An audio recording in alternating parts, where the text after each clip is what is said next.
Oke Mas, bagian bak kanan tak buka, bagian bak kopling sudah tak buka. Ganti piston seperti ini Mas. Kalau cuman bongkar di bagian head sama buring itu bunuh diri Mas. Makanya sering tak bilang tuh, bunuh diri. Misalkan ditemukan piston atau kasus piston seperti ini, piston baru original AHM, produk dari VIM, dipakai beberapa hari kok atau beberapa bulan trouble lagi, terus motor ngasep lagi Mas. Itu kalau bisa yang pertama jangan nyalahkan tukang kolter dulu Mas, atau tukang pasangnya atau mekaniknya ya. Makanya sering tak bilang ganti piston itu jangan buka dulu bagian sini, intinya buka juga bagian bak kopling seperti ini Mas. Di bagian bak kopling itu ada sistem pompa oli, dimana pompa oli ini memiliki dua output. Yang pertama itu terkoneksi ke bagian head untuk membasahi. Di sini ada noken as, terus plato klep, dan juga ada per klep dan batang klep. Itu kalau jenengan hanya fokus, misalkan oli yang naik ke bagian permukaan head itu kenceng, deres, lancar, itu belum tentu Mas yang masuk ke bagian poros keras ini juga ikut lancar, karena beda Mas. Walaupun di sini sama-sama ya, di sini itu nanti ditransfer menjadi dua, satu ke sini, satu ke bagian bak kopling. Ke bagian bak kopling ini Mas, ditransfer melalui lubang ini, kemudian keluar output melalui lubang celah ini dan masuk ke bagian poros keras atau poros engkol. Tujuannya untuk membasahi bagian big end atau stang piston leses bawah. Kemudian selain untuk membasahi big end, juga untuk membasahi pada bagian buring Mas, supaya daya lumas antara gesekan piston dan liner juga terjaga daya lumasnya. Nah, kebanyakan kalau tak lihat, kebanyakan ya mekanik-mekanik sekarang, mohon maaf, itu hanya fokus di bagian output jalur oli yang ada di bagian head.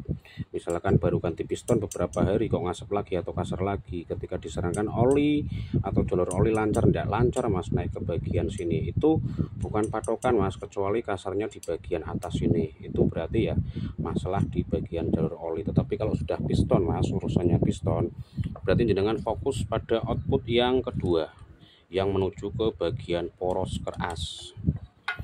Nah, kebetulan ini udah tak kasih semacam cairan untuk mengecek apakah outputnya itu mengalami sumbatan atau tidak. Kebetulan ini tipe model lama. Nah, tipe model lama kalau grand itu tidak ada di sini Mas. Di sini ada, tetapi untuk tuas koplingnya itu sendiri di sini. Nah, makanya pentingnya pengecekan pada output yang kedua ini yang menuju ke bagian poros keras. Itu kalau ini dibuka, nah ada beberapa koneksi. Yang pertama itu sebagai koneksinya Mas, ini yang pertama terkoneksi seperti ini, dan ini juga wajib dicek Mas pada bagian ini. Ketika ini mengalami aus, oli juga bisa menyusup melalui celah-celah ini Mas, celah-celah sebelah ini loh. Nah, ini kalau dilihat secara kasat mata, untuk bekas goresannya, ini bahas masalah bekas goresan. Ini terkena goresan, ini terkena goresan, ini terkena goresan. Sedangkan yang sampingnya Mas, ini tidak terkena, otomatis oli juga bisa keluar dari sini. Ketika oli keluar dari sini, itu yang masuk ke bagian poros keras juga tidak maksimal. Nah, perlunya pengecekan secara detail ya seperti ini Mas. Ketika terjadi masalah khususnya bagian piston, itu pasti ada penyebabnya. Penyebabnya ya ditemukan seperti ini. Nah, intinya apa? Ketika ini nanti terpasang seperti ini ya Mas, terkena tekanan, terus kemudian ketika ini tidak rata, oli juga nanti keluar Mas dari sela-sela ini loh. Keluar dari sela-sela ini, otomatis daya semburnya yang menuju ke poros keras juga tidak lancar.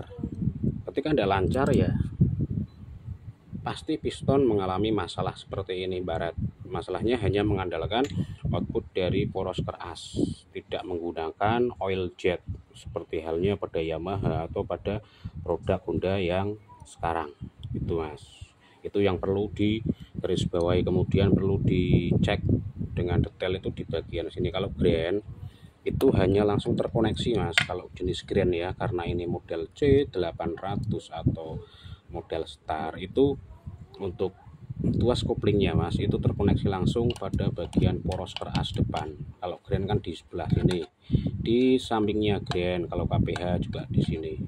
Tuh, ini intinya yang bermasalah itu pada bagian sini, sudah mengalami aus sehingga oli itu tidak bisa maksimal ke transfer. Kalau tak pasang itu seperti ini Mas, kalau tak, nah seperti ini.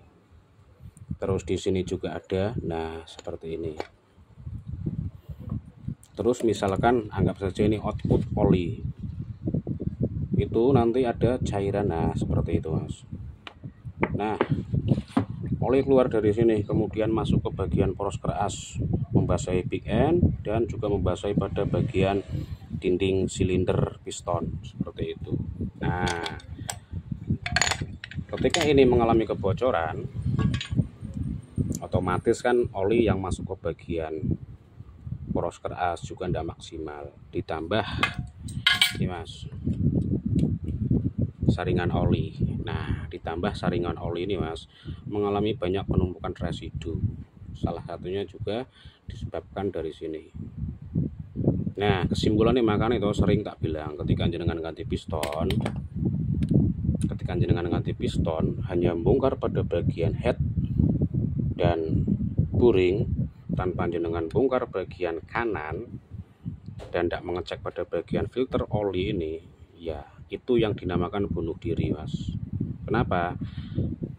Ketika piston dirakit beberapa hari atau dicoba beberapa jam atau langsung ke bar, ketika ini mengalami penyumbatan seperti ini Mas, banyak residu ya, otomatis oli yang masuk ke bagian big end dan membasahi pada bagian dinding piston itu tidak akan maksimal, otomatis piston mengalami ngejim, baret, lain sebagainya seperti itu.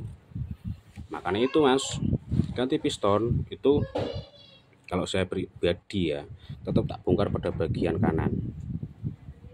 Tak bongkar pada bagian kanan, jelas pasti ada tambahan biaya seperti itu. Kemudian kesimpulan terakhir Mas, kesimpulan akhir ya, masalah jasa biaya itu relatif Mas, jadi tidak bisa disamakan. Misalkan dengan mekanik A atau tempat B itu tidak bisa disamakan Mas, tergantung dari sistem atau pola penanganan. Contohnya tak jelaskan lagi, ketika piston mengalami baret seperti ini, itu tidak serta-merta karena kekurangan oli atau kualitas oli, tidak Mas, lebih kepada bagian sirkulasi jalur oli yang ada di bagian bak kopling. Itu Mas yang perlu digarisbawahi. Apalagi matic Mas, matic jenengan kok misalnya piston rusak terus cuma bongkar pada bagian head tanpa belah tengah, ya bunuh diri juga. Bunuh diri, mau tidak mau Mas, wajib dibongkar, wajib dibuka. Tujuannya apa? Untuk mengetahui Mas, untuk mengetahui apakah mengalami penyumbatan atau tidak. Ketika tidak mengalami penyumbatan berarti kan sudah tahu penyakitnya, oh berarti reel cuman kehabisan oli. Ketika seperti ini berarti kan reel ini ada trouble pada bagian saringan atau filter oli. Itu Mas. Nah, makanya masalah jasa itu beda Mas, beda-beda, tidak bisa dipatok rata. Kalau patok rata tanpa pengecekan jalur oli bagian kanan, tanpa memahami bagian jalur oli, pompa oli, ya percuma Mas itu. Makanya jenengan ketika tak kasih ilmu yang benar-benar manfaat itu kadang tidak mau.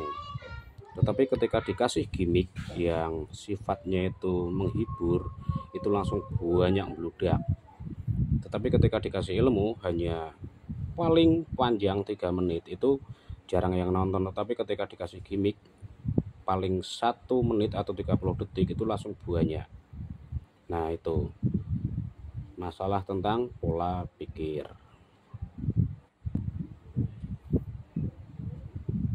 Oke ya.